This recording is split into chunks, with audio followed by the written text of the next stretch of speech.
Politique du moment, l'île de Taïwan est sous la menace directe d'une invasion chinoise et la question de l'identité est au centre de la prochaine élection présidentielle.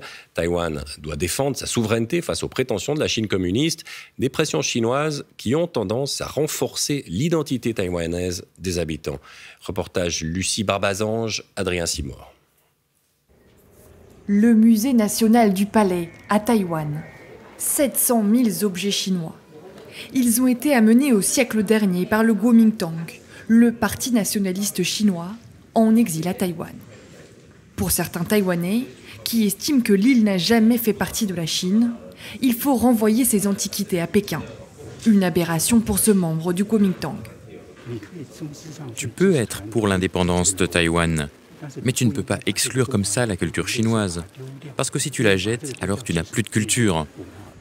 La culture chinoise, prédominante ici, est l'héritage de plusieurs siècles de migration. 2 millions de Chinois seraient arrivés en 1949 avec le Kuomintang. Le parti unique impose alors aux habitants de Taïwan une identité chinoise. Identité questionnée depuis la démocratisation du pays.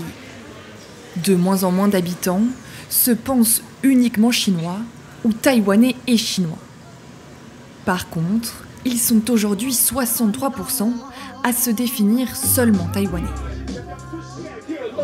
Les pressions de Pékin ont participé à renforcer l'identité taïwanaise. Dans cette chanson, ces rappeurs rendent hommage à leur île natale, contre-modèle du régime autoritaire chinois. Je pense qu'être taïwanais, c'est être libre de choisir son identité. Taïwan se place 10e au classement mondial des démocraties.